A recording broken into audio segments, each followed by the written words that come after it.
Extrait de Né d'une vague d'Émilie Gérard. Prologue. Ma rêverie louvoie dans un enchevêtrement de lacs nordiques, alors que mes pieds bondissent sur le trottoir pavé dans un léger martèlement de ballerines. Je ne marche pas, ni ne cours. Je sautille comme un pinson, zigzag entre les passants, carapate vers l'arrêt de tram. Des nuées de poussière volent, me giflent le visage, je suis obligé de clore les paupières. Je toussote. Une odeur de macadam fondu flotte dans l'air, mêlée à la graisse des échoppes de kebab. Bruxelles, l'été. Le crissement des roues de tram sur les rails surchauffés. Les klaxons des voitures. Un rai de soleil sur mon corps, entre deux blocs de maison. La course des enfants sur la place Bethléem. Les femmes assises sur les murets des bétons, absorbées dans leurs conversations, celles qui ne sont pas pour les jeunes oreilles. La chaleur qui monte du sol, étouffante. Même la nuit, elle demeure, rayonnée par les briques. J'aime ma ville. J'y ai grandi. Sa clameur est douce à mon cœur. Cet amour ne pouvait naître que de la distance, ce temps creux où je m'éloignais d'elle pour lui laisser l'occasion de me manquer. Juillet arrivant, mon frère et moi quittions Bruxelles pour 2 mois chez mes grands-parents en Ardennes. Depuis, chaque été, c'est pareil. L'air se gorge de soleil, je sens monter en moi un besoin viscéral de nature. Cette saison est celle du vol des plumetis de graminées, du sirop qu'on déguste étendu sur une couverture de jardin, du cri reposant des martinets, des coups de pédale sur les sentiers de campagne et de la chasse aux crapauds dans la mare. Au premier regard, on ne devine rien de cette soif qui m'étreint. Mon côté rural est masqué sous un costume citadin, une coupe de cheveux bien taillée au menton, avec une chaîne froufrouteuse, un maquillage sobre, un jean taille haute, une chemise de soie, des chaussures en cuir vegan, mon smartphone en main, guettant l'horaire du prochain tram. Il ne va pas tarder. Cours, Charlie, cours. La réunion commence à 9h et Inès, ma responsable éditoriale, ne supporte aucun retard. L'abri de tram n'est plus qu'à quelques pas. J'entends le roulement du véhicule approcher, juste à temps. Les portes pneumatiques s'écartent dans un bruit antique. L'ouverture est étroite, comme si les wagons répugnaient à absorber les voyageurs. Nous nous collons les uns aux autres pour nous faufiler dans cette bouche. Je m'accroche à un poteau, tandis que le tram redémarre en soubresaut. Les secousses du trajet me bercent, m'empêchent de porter attention à l'odeur de chaussettes rances et de dessous de bras. Je consulte mes mails. Relis l'ordre du jour de la réunion. En mai, les chroniqueurs proposent leur projet de voyage estival. Un frémissement me parcourt. Je nourris un désir fou. À plusieurs reprises, j'ai repoussé cette idée. Sans cesse, elle revenait, ritournait le qui hante. Dans mes rêves, il y a des forêts sombres, des collines qui se chevauchent, des nuages bouffis, et de l'eau. De l'eau à perte de vue, des miroirs reflétant le soleil, les arbres.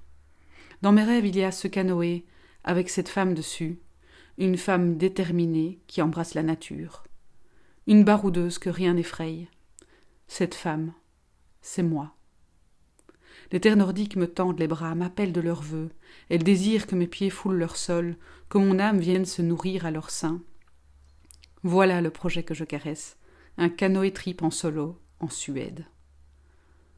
Inès sera sceptique, mes collègues aussi. Ils vont se demander si à 33 ans, toute seule, j'aurai suffisamment d'audace. Je ne suis pas sportive et j'ai davantage l'habitude de me prélasser au Club Med, sillonner les plages en scooter, tester les bars à tapas ou réserver un soin au centre thermal d'un hôtel. Ce voyage, on ne peut pas dire qu'il me corresponde. Pourtant, je sais que je peux y arriver. Le défi me donne des frissons d'excitation. Inès ne résistera pas à un bon papier pour le magazine sur l'exode d'une femme en solo. C'est tendance, l'image de la femme libre qui n'a besoin de personne. Et c'est sur ce point que je vais insister lors de ma présentation. Cette chronique sera un succès, la meilleure de ma carrière. Elle m'ouvrira les portes des échelons supérieurs. Je ne vais pas rester toute ma vie à rédiger des sujets beauté ou psycho. Je suis capable de plus. À moi les grands espaces et les aventures. Au creux de mon ventre, tout au fond, se loge l'acier, une fibre rigide qui ne ploie sous aucune force. Quand je veux quelque chose, je l'obtiens. D'ailleurs, j'ai cliqué hier sur le site pour enregistrer ma réservation au Arvika Canoë Center. Je pars dans 6 semaines. Je me vois pagayer sur les flots, monter ma tente, cuisiner sur le feu, Affronter le froid, le courant de l'eau, la faune sauvage, dompter ces éléments. Après l'effort des journées, la douceur de la nature sera une récompense. Ses soleils couchants, son calme méditatif, ses bains rafraîchissants dans un lac scintillant. Peut-être une séance de yoga avec en arrière-fond les vastes forêts. Ça promet des photos incroyables pour mon article. À cette évocation, une forte chaleur s'enracine dans ma poitrine. J'ai acheté des tas de livres sur les canoë-tripes. Les premiers coups de rame seront une évidence, comme si j'avais toujours fait ça. Pour être honnête, je n'ai pas encore lu ces livres. Je me suis contenté de les feuilleter, parcourir quelques lignes. Certains seront dans mon pactage, je pourrai consulter si besoin. Avec ça, je pars l'esprit tranquille. J'ai commencé à amasser des affaires, tel ce magnifique sac à dos avec des sangles partout qui cliquettent. Je ne connais pas leurs usages pour la plupart. À quoi peuvent-elles bien servir ?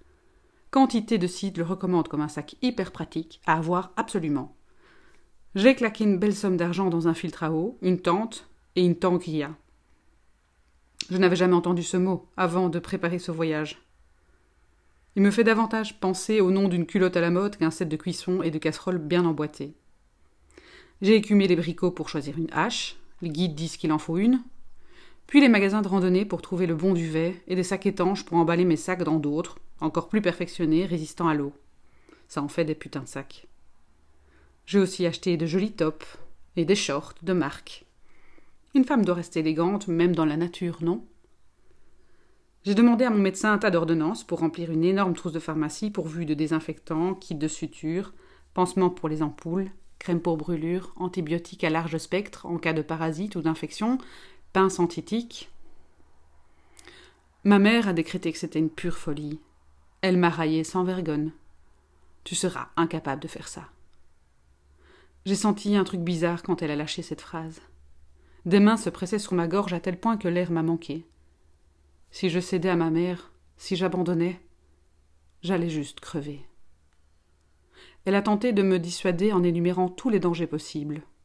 Le froid, la faim, les blessures. Voyant que cela ne me rebutait pas, elle a parlé du risque pour une femme à voyager seule. Avec cruauté, elle m'a décrit les nuits qui m'attendaient, isolée dans ma tente, entourée de prédateurs, hommes et animaux. Elle a fini par s'énerver en claquant rageusement. « Enfin, Charlie, c'est plus à ton âge qu'on fait une crise d'adolescence. » Ce jour-là, j'ai refusé d'abdiquer. Ma décision est prise, lui ai-je dit. Mes amis sont restés dubitatifs. La plupart ont ri en disant « Toi, en camping ?» Incrédule. Ça m'a fait mal. Je n'en ai rien montré. C'est un signe de faiblesse. Cette amertume, je l'ai logée dans cette partie de moi si tenace, dans cette phrase intérieure. Vous allez voir. Mon frère a été le seul à m'encourager. Cédric s'inquiète rarement du lendemain. Il a cette capacité que je lui envie de vivre le moment présent, cette certitude incroyable qu'il retombera sur ses pieds. Aujourd'hui, il gagne sa vie en travaillant comme serveur. Un matin, au réveil, il peut tout claquer et partir son sac à dos sur le dos en Irlande. Parfois, je me demande comment on peut être frère et sœur. Moi, j'ai toujours tout planifié. Laisser les choses au hasard, ça me semble un pari risqué. Il m'arrive de penser que l'ambition n'est pas l'unique raison de ce voyage.